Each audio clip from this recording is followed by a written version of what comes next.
তিনটা প্রশ্ন সবসময় মনে রাখবেন।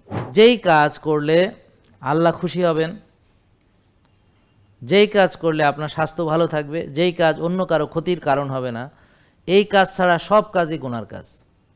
আসসালামু আলাইকুম, সবাই কেমন আছেন?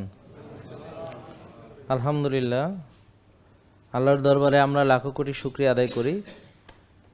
তিনি আমাদেরকে সৃষ্টি করেছেন এবং এই পৃথিবীতে তিনি আমাদেরকে প্রেরণ করেছেন।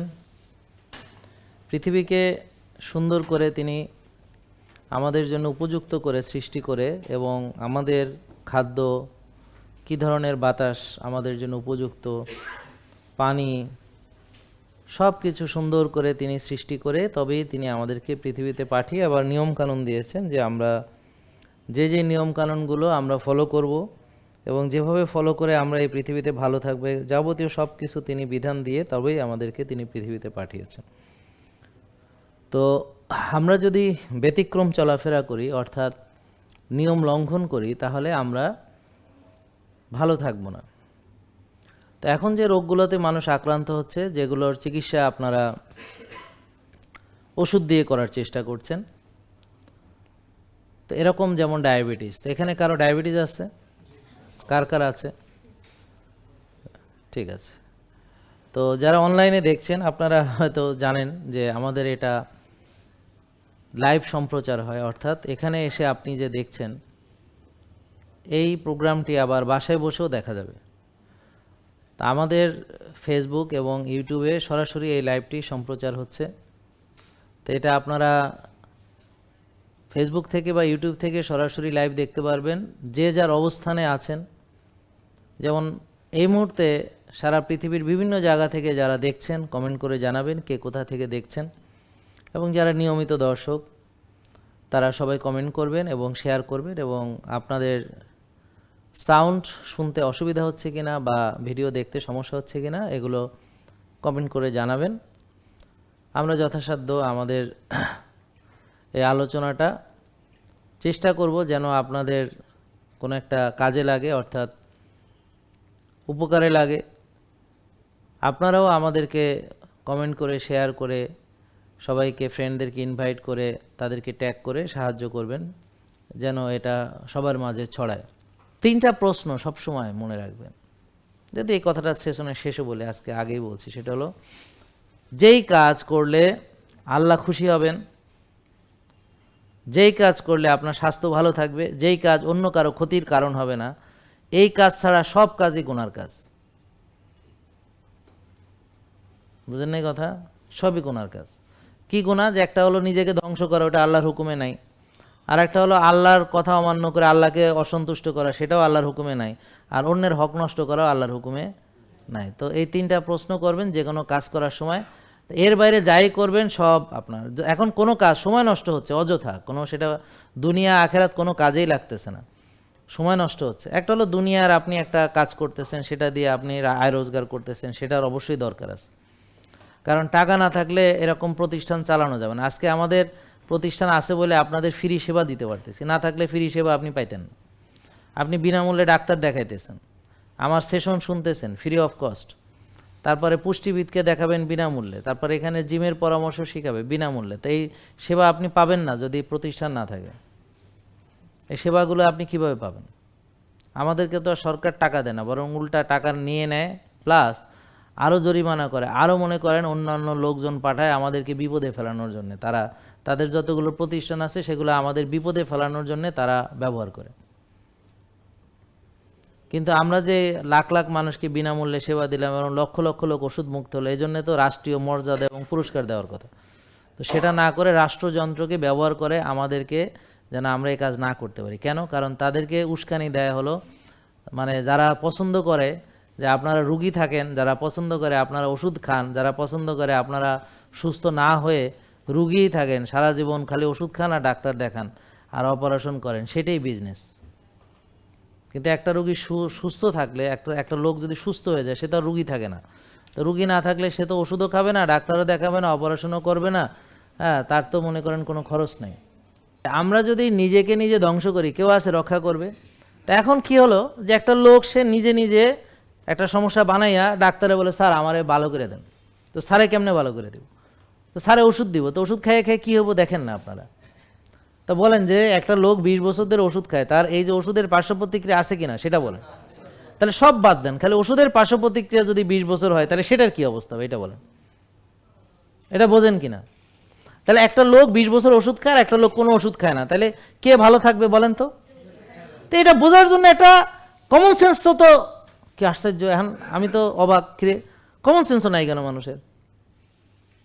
মানে কমন সেন্স নাই কেন যে সে যে খাচ্ছে পরিণতি কি হবে এটা বুঝতে কি লাগবে? আমি হলে কি করব, দেখবো যে যারা, ভাইয়া মোবাইল রেখে দেন ওইটা, হ্যাঁ ভিডিও লাইভ চলতেছে, আমি কি করব শোনেন, যে যারা এই নিয়ম ফলো করে ওষুধ খায়, ঠিক আছে, তো তাদের পরিণতিগুলো দেখব, বুঝেননি কথা, তাদের পরিণতিগুলো আমরা দেখব।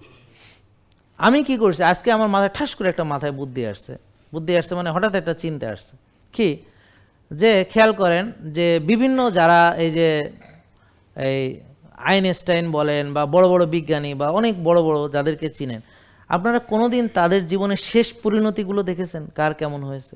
যেমন হিটলারের কি পরিণতি হয়েছে, আমার কথা এগুলো দেখতে হবে আপনাদের। তারপর ম্যারাডোনার কি পরিণতি হয়েছে, যে একসময় মাঠ কাঁপাইছে তারপর সে নিজেই কাঁপছে। এরকম প্রতিটা সেক্টরে, হ্যাঁ একদম বড় বডি বিল্ডারকে পরে তার পরিণতি কি হয়েছে, যেমন আর্নল্ড শোয়ার্জনেগার হার্ট অ্যাটাক, ওকে, সবাইকে শেষ পর্যন্ত আপনাকে পরখ করতে হবে। তাহলে দেখেন একমাত্র রাসূল সাল্লাল্লাহু আলাইহি ওয়াসাল্লামের জীবন দেখেন শেষ পর্যন্ত ফিনিশিং কি, এবং এখনও আমরা সেটা সিলসিলা বহন করতেছি।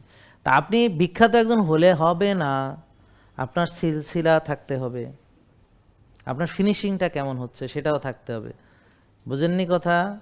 এরকম অনেক বড় বড় বিজ্ঞানী আছে যাদের ঘটনা দেখবেন খুব বাজে পরিণতি হয়েছে তাদের জীবন, মানে অনেক বিখ্যাত লোক তাদের বাজে পরিণতি হয়েছে, খুব খারাপ। যেমন নমরুদের পরিণতি কী হয়েছে জানেন তো, ফিরআউনের পরিণতি কী হয়েছে জানেন তো। তাহলে বিখ্যাত হলে হবে না, তার পরিণতি কি সেটা দেখতে হবে। আজকে ধরেন বিশ্ব সুন্দরী হয়েছে, আর পরিণতি কী হবে বুঝেন নাই? সিনেমা দাপানো নায়িকা, এখন অনেক নায়িকার পরিণতি কি দেখেন না? তা খালি একটা জিনিস করলে হবে না, এখন আজকালকার মেয়েরা ভাবতেছে আমি মডেল হব, আমি বিশ্ব সেরা হব, বিশ্ব সুন্দরী হব। বাবারে তুমি হয়তো জানো না, কিন্তু আমি এরকম মডেলের কথা জানি যে মানে আমার কাছে এসে কাঁদছে সে, হ্যাঁ মানে তার এখন 2টো ব্রেস্টই কেটে ফেলে দিতে হয়েছে। তারপর তার ইমপ্ল্যান্ট করেছিল, মানে অনেক কিছু করেছিল অপারেশন, এখন তার সাইড এফেক্ট শুরু হয়েছে, এখন সে মানে তার মানে এখন জীবনে আর কিছু নাই, সব শেষ। মানে মানে ইমপ্ল্যান্ট করেছে বেস্ট, আরও অনেক কিছু করেছে, ওই যে যারা করে, সে ওয়ান অফ দ্য মানে সেরা মানে মডেল হইতে চাইছিল, নাওমি ক্যাম্বেলের মতো হইতে চাইছিল, বুঝছেন? তা এখন মানে এখন এদের পরিণতিগুলো তো আপনি জানেন না, এদের তো উজ্জ্বল দিকগুলো দেখেন, এদের শেষগুলো কি হয় জানতে হবে না? প্রতিটা জিনিসের শেষ পর্যন্ত জানতে হবে, বুঝছেন? তা আজকে আমরা যারা দেখছি তারকা, এই তারকা সব পড়ে যাবে, বুঝতে পারছেন? সব পড়ে যাবে, সব ঝরঝর করে পড়বে না? তাহলে আমাকে দেখতে হবে শেষ পরিণতি কার কি হয়েছে, কার ক্যান্সারে মরেছে, কে কি করে, এগুলো দেখতে হবে নাকি? এখন যখন তারকা উজ্জ্বল তখন সবার আমিও তারকা হতে চাই, কিন্তু তারকা শেষ পরিণতি কি? এখন ডায়াবেটিস হয়েছে আমি ওষুধ খাবো, শেষ পরিণতি কি হবে? প্রেশার হয়েছে ওষুধ খাবো, শেষ পরিণতি কি হবে বলেন? এটা ভাবতে হবে কিনা? তো তাইলে এটা ভাবার সহজ। আপনি দেখবেন যারা 25, 30, 40 বছর ধরে যারা এইভাবে চলতেছে তাদের পরিণতিগুলো দেখলেই হয়ে যাবে। অথবা বারডেমে যাবেন, যাইয়া যেসব রোগী দীর্ঘ 20-25 বছর চিকিৎসা করেছে, কিডনি নষ্ট, সেই কিডনি বিভাগে যাইয়া যত কিডনি নষ্ট রোগী আছে সব একসাথে দেখবেন, মন ভরে, চোখ ভরে, দিল খুলা, যে হ্যাঁ আমারও এই পরিণতি হবে। তোদেরকে জিজ্ঞেস করেন কত বছর ডায়াবেটিস হওয়ার পরে আজকে আপনার এই পরিণতি হয়েছে, তো বলবে বই কতগুলো আছে এরকম, বলে হ্যাঁ এতগুলা। কত বছর ডাক্তার দেখাচ্ছেন? এত বছর, বই এতগুলা, ঠিক আছে। এখন কি হয়েছে? এখন কিডনি শেষ, চোখ শেষ, তারপর চোখের ডিপার্টমেন্টে যাবেন, চোখ শেষ। তো কতজনের চোখ শেষ হয়েছে? মানে আপনাদেরকে আর কি কি উদাহরণ দিতে হবে? তো প্রতিটা যাদের হার্ট অ্যাটাক হয়েছে জিজ্ঞেস করেন যে তারা ওষুধ খেয়েছে কিনা, চিকিৎসা করেছে কিনা, ডাক্তার দেখিয়েছে কিনা, তারপর লিপিড প্রোফাইল করাইছে কিনা, চর্বি কমানোর ওষুধ খাইছে কিনা, এবং সব করতে করতে খাইতে খাইতেই হার্ট অ্যাটাক নাকি। তারপর রিং পরাইছে, রিংয়ের প্রক্সিমাল ডিস্টাল ব্লক নাকি, বুঝতে পারছেন না? তো এখন আপনার যদি ওষুধ পছন্দ করেন, ডাক্তার ওষুধ এটা বেছে নেন, তাহলে এটার পরিণতিগুলো দেখেন। আগে আমারটা ফলো করার কোনো দরকার নেই, আগে দেখেন যে আপনি যে লাইনে আছেন সেটার পরিণতি কি। একটু পরে জিজ্ঞেস করেন স্যার আমি কি এটা মানবো কিনা, আমি বললাম ঠিক আছে মানার দরকার নেই, কিন্তু আপনি যা করতেছেন তার পরিণতি কি সেটা বলেন আগে। আপনি যে ওষুধ খাচ্ছেন সেটার পরিণতি বলেন, আপনি যেটা করতেছেন সেটার পরিণতি বলেন। মানে আজকের এই অবস্থায় যে এসেছেন করতে করতে এরপরে কোন অবস্থায় যাবেন বোঝার চেষ্টা করেন। মানে অলরেডি বর্তমান পরিণতি এই, আরও যত দিন যাবে বয়স বাড়বে তা পরিণতি কী হবে বুঝতে পারছেন না এখনও, নাকি এখনও কল্পনা করতে পারছেন? তাহলে এটা বাদ দেন, এটা করার দরকার নেই, কিন্তু যা করতেছেন তা সেটার পরিণতিগুলো দেখেন, চিন্তা করেন। এগুলো কাদেরকে বুঝাবেন? যারা এখন ভালো আছে সুস্থ আছে তারা তো কোনো কথাই শুনতে রাজি না। আমি তো এইসব মানবো কেন, আমি তো ভালো। এই ভালো থাকবা না বাবারা, একসময় আমরাও ছিলাম। বয়স যত বাড়বে তোমারে তত ধরবে, তখন আফসোস করবা, আরে আগে কেন মানি নাই রে, আরে ক্যান্সার হওয়ার আগে কেন মানি নাই রে, আরে চোখ ঠিক থাকতে কেন মানি নাই রে, আরে ভালো ছিলাম যে তখন করি নাই কেন রে, আরে আরে আরে করতে করতে শেষ, তখন আর কিছু করার থাকবে না, আরে আরে করতে হবে। কিন্তু এই আফসোস করতেই হবে। এখন আপনারা হয়তো কেউ কেউ করছেন, তা আপনাদের জায়গায় নতুন কেউ আসবে, আবার আপনারা চলে যাবেন, আর একজন আসবে, এইভাবে চলতে থাকবে। আফসোস পার্টি সবসময় থাকবে। কিন্তু পৃথিবীতে আফসোস করলেও অসুবিধা নেই যদি আখেরাতে সফল হন, কিন্তু যখন আখেরাতে আফসোস করবেন যে আল্লাহ পৃথিবীতে আবার পাঠাও, তো সেটা তো আর আল্লাহ পূরণ করবেন না। তখন কি করবেন? তখন তো আর পৃথিবীতে আসতেও পারবেন না, তখন জাহান্নাম থেকে বেরোতেও পারবেন না, মরেও যেতে পারবেন না, আর শাস্তি আল্লাহ কমাও দেবেন না, প্রতিদিন শাস্তি বাড়বে, আর এটা শেষ হবে কোনো দিনই হবে না শেষ, মানে অনন্তকাল চলবে, এটা কোনো দিন শেষ হবে না। তাহলে এটার কোনো শেষ নাই, অনন্তকাল শাস্তি আর শাস্তি, মৃত্যুও নাই, পালাতেও পারবেন না, শাস্তি কমেও যাবে না, শাস্তি সহ্যও হয়ে যাবে না কখনো, ক্রমান্বয়ে শাস্তি বর্ধন করা হবে যেন এটা তার। কারণ কি, একটা ব্যথা অনেক দিন থাকলে একটা সহ্যের মধ্যে চলে আসে, সে ব্যথাটা মেনে নিয়েই চলে, ব্যথাটা তার সহ্য করে নিয়েছে। এটা একটা অ্যাডাপটিভ ব্যাপার আছে হ্যাঁ পৃথিবীতে, বা সেন্সিটাইজেশন হয়, হ্যাঁ সেন্সিটিভিটি হয়ে যায়। তা এখন আখেরাতে এরকম না। কীরকম? যেমন ধরেন বিরিয়ানি ডেলি খাইলে আপনার ভালো লাগবে, কিন্তু জান্নাতের বিরিয়ানি এমন হবে না।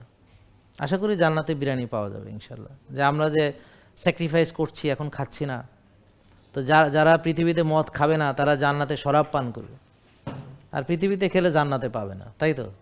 হ্যাঁ। তা এখন এই যে আপনারা কষ্ট করে এত খাবার, তাও একটু নিজেকে সংবরণ করছেন, আশা করি জান্নাতে ইচ্ছা মতো খাইবেন, ডায়াবেটিস হবে না ওখানে, হ্যাঁ ওখানে প্রেশার হবে না, কিচ্ছু। কারণ ওখানে তো আল্লাহর নিয়ম না যে এতটুকু খাইতে হবে, খাও যা খুশি, পানাহার করো, বুঝেন নাই? 4টা বিয়া না, ওখানে তোমার হুরপুরি আছে অনেকগুলো, আরও লাগলে আল্লাহ বানিয়ে দিবে, কোনো অসুবিধা নেই, ঠিক আছে? তো ওখানে আনলিমিটেড। কিন্তু পৃথিবীতে যদি আপনি ওই যে লিমিটেড থাকেন তাইলে ওখানে আনলিমিটেড, আর পৃথিবীতে যদি সীমালঙ্ঘনকারীর অন্তর্ভুক্ত হন তাইলে ওখানে একমাত্র আগুন ছাড়া আর কিছু খাইতে পারবেন না। জাক্কুম ফল দিবে খিদা লাগলে, তারপরে জাক্কুম গিলতে গেলে তো সব শেষ, তারপরে পিপাসায় অবস্থা খারাপ, তো দেবে পানি হলো পুজ, গলিত পুজ দেওয়া হবে, এবং এখান থেকে বেরোনোর কোনো উপায় নেই। তাহলে আমরা চলেন নিজেকে পরিবর্তন করি সময় থাকতে। তো এখন আসেন উচ্চ রক্তচাপ। তাহলে ডায়াবেটিস মানে হলো কোষীয় ওভারলোড। এখন উচ্চ রক্তচাপ কেন হয়? তো কোষীয় ওভারলোড হলে ইনসুলিন কাজ করতে পারে না, কারণ ইনসুলিনের কাজ রক্তের চিনি কোষে ঢুকানো। তো এখন রক্তের চিনিও ধীরে ধীরে বাড়তে থাকে, ইনসুলিনও বডি বাড়ায় তৈরি করে যে এই চিনি তো ঢুকাইতে হবে যেমন হোক। তা দেখা গেল তার ইনসুলিন এবং সুগার দুটোই বেশি থাকে। এখানে হাইপার গ্লাইসেমিয়া এবং হাইপার ইনসুলিনিমিয়া, মানে গ্লুকোজও বেশি ইনসুলিনও বেশি, বুঝতে বাড়তে থাকে।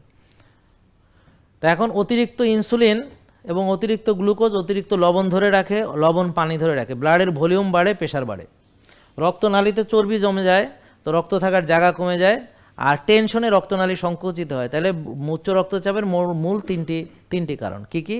উচ্চ রক্তচাপের জন্য টেনশন, রাত জাগা, দুশ্চিন্তা, স্ট্রেস, রাগ হয়ে গেছে, ক্ষিপ্ত গেছে, এগুলা। হ্যাঁ, ক্লিয়ার? 2 হলো ইনসুলিন বেশি, সুগার বেশি, তো লবণ বেশি, ব্লাডের ভলিউম বেশি। 3 রক্তনালী ব্লক হয়ে আছে বা রক্তনালীতে রক্ত থাকার জায়গা কম আছে। বোঝা গেল? এছাড়াও আরও আছে, যেমন যারা স্মোকিং করে তো রক্তনালী সঠিকভাবে প্রসারিত হতে পারে না, নাইট্রিক অক্সাইড প্রোডাকশন কমে যায়, বয়সের সঙ্গে সঙ্গে রক্তনালীর প্রসারণ এবং এর ক্ষমতা যেটা এটা কমে যায়, সংকোচন প্রসারণের ক্ষমতা কমে যায়, তখন এগুলো একদম স্টিফ হয়ে যায়। দেখবেন অনেক যাদের 100 বছর বয়স, দেখবেন ইয়েগুলা হাতের যে ভেইনগুলো আছে একদম মনে হয় রডের মতো, মানে এরকম তারের মতো, গুনার মতো, দেখছেন না? কেন? কারণ রক্তে বয়সের সাথে সাথে এটার কোমলতা চলে যায়, এটা এখন তখন একদম স্টিফ হয়ে যায়, বুঝলেন? এই জন্যে বয়সে একটা কারণ।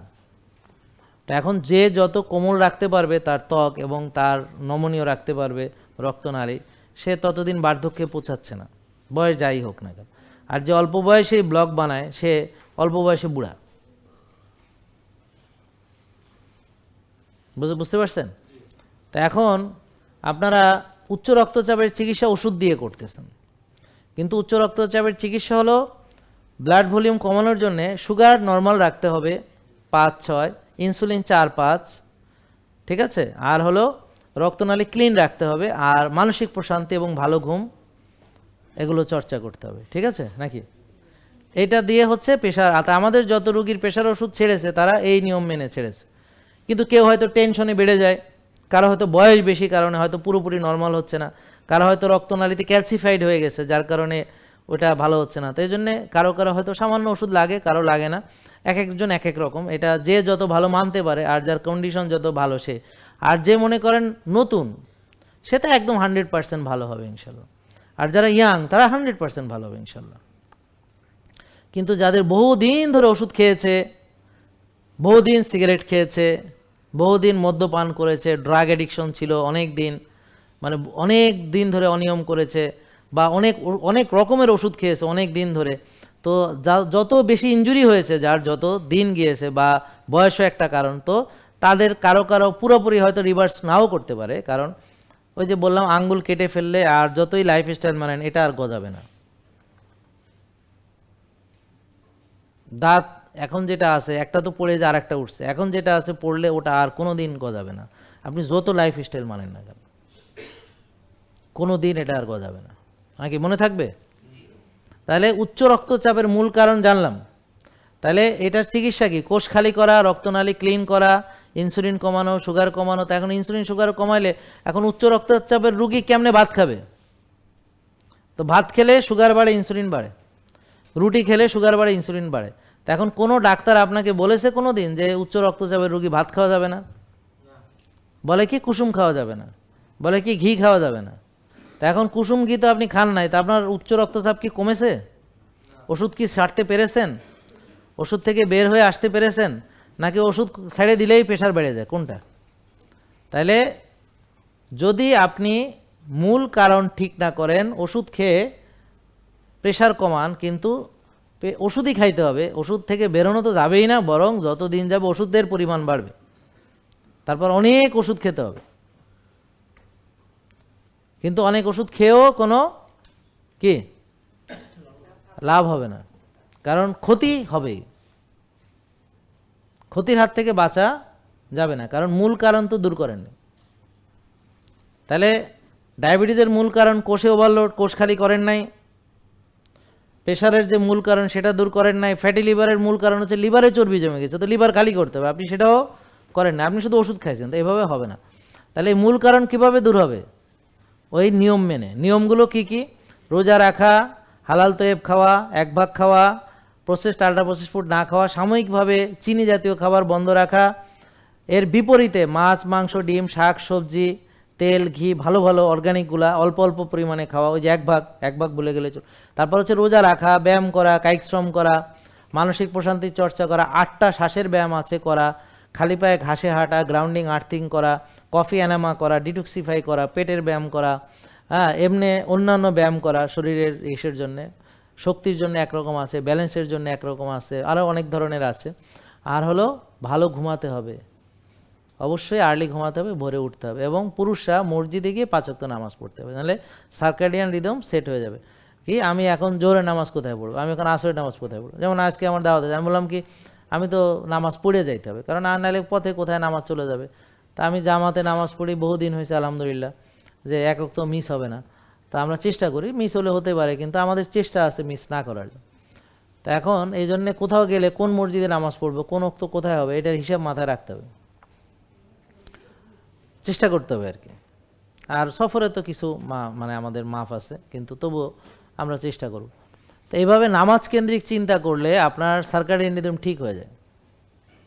আমাদের ওখানে অনেক ওষুধ কোম্পানির লোক ছিল, ওদের বলতো স্যার আমরা তো ওই যে সারাদিন এদিক ওদিক ঘুরি ব্যাগ ট্যাগ নিয়ে চেম্বারে চুম্বারে, তা আমরা তো জামাতে নামাজ পড়া মুশকিল হয়ে যায়, আমরা কীভাবে পড়বো? আমার কাছে পরামর্শ দিল। আমি বললাম যে শোনো, তুমি চিন্তা করবা যে ওই ডাক্তারের ওই এলাকায় আমি আসরের নামাজ পড়ে স্টার্ট করুম কাম, ওখানে মাগরিবের পর ওখানে যাবো, ওই স্যারের চেম্বারে যে এশার নামাজ পড়ুম, পরে এখানে বাসায় আসুম, আর ফজর তো বাসায় পড়বে, আর জোহর কোথায় পড়বে তুমি নামাজ। তো এইভাবে কাজে এখন তো আরও ভালো পারি, এখন তো কাজও সুন্দর হয়েছে, অর্গানাইজড হয়েছে। তা আসলে আমাদের ইচ্ছা নাই বলে আমরা পারি না। আর এখন মরে গেলেই তো সব ফকফকা হয়ে যাবে। এখন আজ শুরু করব, কাল শুরু করব। তা এখন প্রতিটা মুসলমানকে এই সুন্দর ডিসিপ্লিন আল্লাহ দিয়েছেন, এবং এই নামাজ দিয়েছেন, দেওয়ার মাধ্যমে আপনাকে বেঁধে রাখা হয়েছে, যেন আপনি সুন্দর একটা সময়ানুবর্তিতা এবং নিয়মানুবর্তিতা আপনার জীবনের ভিতরে থেকে যায়। যার ফলে একজন প্রকৃত মুমিন মুসলমান সেই সবখানে অর্গানাইজড ওয়েতে কাজ করবে এবং আদর্শিকভাবে এবং নিয়মতান্ত্রিকভাবে কাজ করবে। তো এই জন্যে এই ধরনের যারা চলবে তাদেরকে যে কোনো কোম্পানি সবার আগে তাকে হায়ার করতে চাইবে, যে এই লোকটা আমার দরকার, এ সৎ, এ আদর্শবান, এ নীতিবান, এর নিয়মতান্ত্রিকতা, হ্যাঁ, এর ডিসিপ্লিন আমাকে মুগ্ধ করেছে, এর সময়ানুবর্তিতা আমাকে মুগ্ধ করেছে। আর এখন আপনারা এই ধরনের লোক খুঁজেই পাবেন না। তাহলে কল্যাণকামী লোক বা কল্যাণের পথের লোকের সংখ্যা এখন অনেকটা বিরল, জাদুঘরে রাখার মতো। আর অনিয়ম করা লোকের কোনো অভাব নেই মাশাআল্লাহ। দুনিয়ার খাই দাই সবাই মানে আছে, রাত জাগার ব্যাপারে সবাই আছে হাজির, কেমনে জাগতে হবো শিকান লাগে না, কিন্তু আর্লি ঘুমাইতে হবে কেমনে, ওরে বাবা শিকান লাগে, কেমনে আর টিপস লাগে, আর আর্লি ঘুমানোর জন্য টিপস লাগে, শিকান লাগে। খাওয়ার ক্ষেত্রে টিপস লাগে না, দুনিয়া সব খাইছে, কীভাবে রোজা রাখবে টিপস লাগে, ওজন কমানোর টিপস লাগে, খাইতে টিপস লাগে না, রুগী হইতে টিপস লাগে না, রোগ ভালো হওয়ার জন্য টিপস লাগে, মেলা টিপস, হ্যাক্স। কেন? পৃথিবীর সিস্টেমটা এরকম। আল্লাহ পৃথিবীকে এমনভাবে বানাইছেন যে এখানে সব দূষিত হয়ে যাবে, এখানে ভালো জিনিস কলুষিত হয়ে যাবে, এখানে ভেজাল প্রবেশ করে। দেখেন আপনি কোরআন আল্লাহ যদি সংরক্ষণ না করতেন, কোরআনে ভেজাল হইতো। বুঝেন না কথা? বলে এই কথা আপনি কেমনে বলেন? কেমনে বললাম মানে তাওরাত, ইনজিল, জবুর যা আছে পূর্ববর্তী সব কিতাব ঘাটেন না আপনি, কোনটা অরিজিনাল পাবেন? অরিজিনাল আছে এখন? কেন নাই? পৃথিবীর নিয়মই এটা। তারপর ধরেন কিয়ামত হবে কখন? যখন একটা মুমিনও, এটা শিওর। তাইলে যখন ইমাম মাহাদি আসবেন, মানে কে, কোন নবী?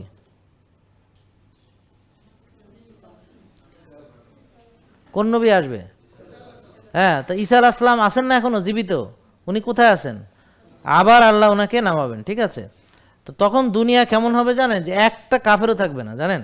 তখন সবাই থাকবে ইমানদার, এবং এমনভাবে রাষ্ট্র পরিচালনা হবে যে জাকাত দেওয়ার লোক খুঁজে পাওয়া যাবে না, কারণ কোনো আর গরিব থাকবে না, কেউ চুরিও করবে না, কেউ কিছু করবে না। তখন মোবাইল ফোন যদি থাকে কেউ নেবে না, এমনি ফালায় তুলেও কেউ নেবে না, আরও খুঁজে মালিকরে দিয়ে আসবে। তো তখন মনে হয় মোবাইল টোবাইল থাকবে না, ঘোড়া টোড়া নিয়ে বলে যুদ্ধ হবে শুনেছি। তো যাই হোক, তার মানে বুঝছেন যে এই যে পারমাণবিক অস্ত্র যা বানাইছে এগুলো মাইরে দেবে কেউ না কেউ, হ্যাঁ সব চলে যাবে, এই নেটওয়ার্ক ফেটওয়ার্ক সব কিছু থাকবে না। তো জঙ্গলে ফঙ্গলে কিছু বাঁচবে টাচবে, ওদের আবার নতুন করে আসবে। তো এখন তাহলে এই যে এত ইমানদার, তারপর কি হবে? কিয়ামত কখন হবে? যখন, তাহলে এরা নাই হয়ে যাবে কেন? তার মানে পৃথিবীর সিস্টেম কি? যে কোনো পিওর জিনিসই কলুষিত হবে এই পৃথিবীতে, মানে সময়ের সঙ্গে সঙ্গে সব কলুষিত হবে, সময়ের সঙ্গে সঙ্গে সব ভালো জিনিসে ভেজাল ঢুকবে, বুঝছেন? যেমন হজরত ইব্রাহিম আলাইহিস সালামের দিনের ভেজাল হইয়া আরবে যখন রাসূল সাল্লাল্লাহু আলাইহি ওয়াসাল্লাম জাহেলি যুগ পাইছে, সেটা ইব্রাহিম আলাইহিস সালামেরই ডিসেন্ডেন্ট। তারা সবাই ইব্রাহিম আলাইহিস সালামকে চিনত, আল্লাহকেও জানতো, কাবা সম্পর্কে জানতো, তারা তাওয়াফ করতো, তবে উলঙ্গ হইয়া তালি মারতো। শীষ বাজাইতো নাকি, জানেন না? নাচতো, কিন্তু তওয়াফ করতো নাকি? তাহলে বিকৃতটা আসলো কীভাবে? ইব্রাহিম আলাইহিস সালামকে এটা শিখাই দিয়ে গেছিলেন? তাহলে বিকৃত হয়ে ওখানে 360টা মূর্তি ঢুকে নেই, তারপরে তার বিকৃতি ঘটে নাই। তা পৃথিবীতে বিকৃতি ঘটাটাই স্বাভাবিক নেচার, পৃথিবীর ধর্মই এটা।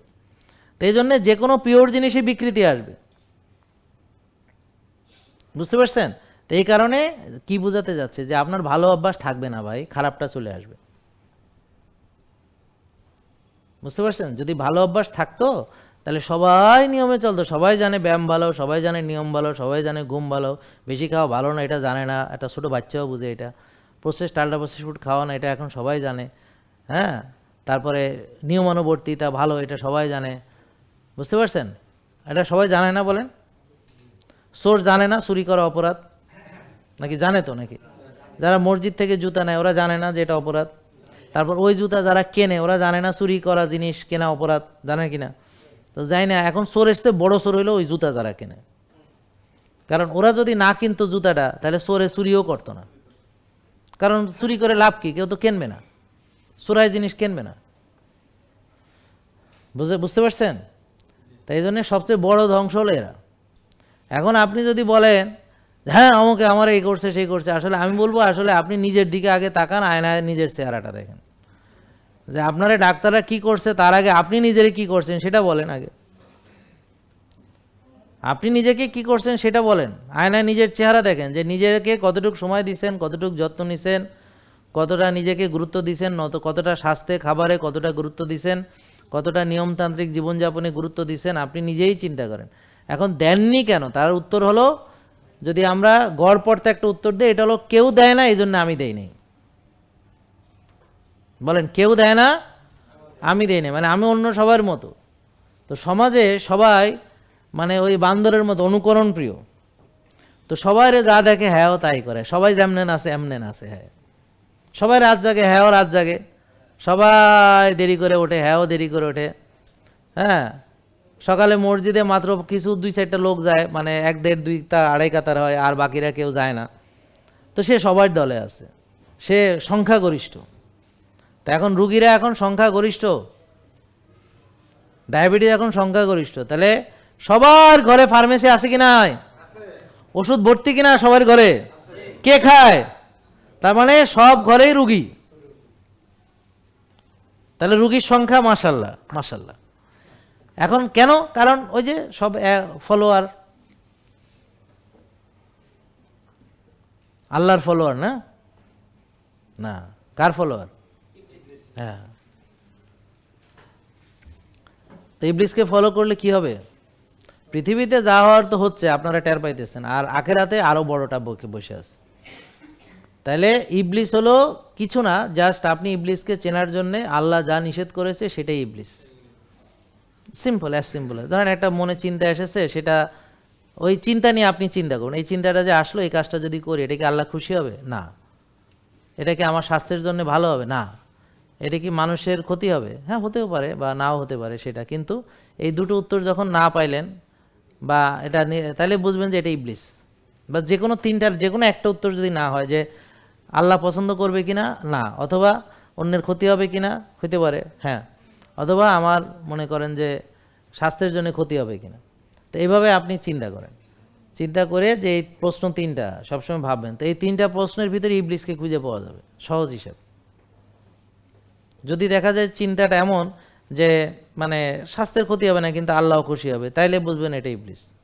আর যদি তিনটা উত্তর হয় যে হ্যাঁ মানুষেরও ক্ষতি হবে, স্বাস্থ্যেরও ক্ষতি হবে, আল্লাহ অসন্তুষ্ট হবেন, তাহলে তো মনে করলেন যে এটা মহা ইবলিস, ইবলিস to the power 3। JK lifestyle, ওষুধ মুক্ত সুস্থ জীবন।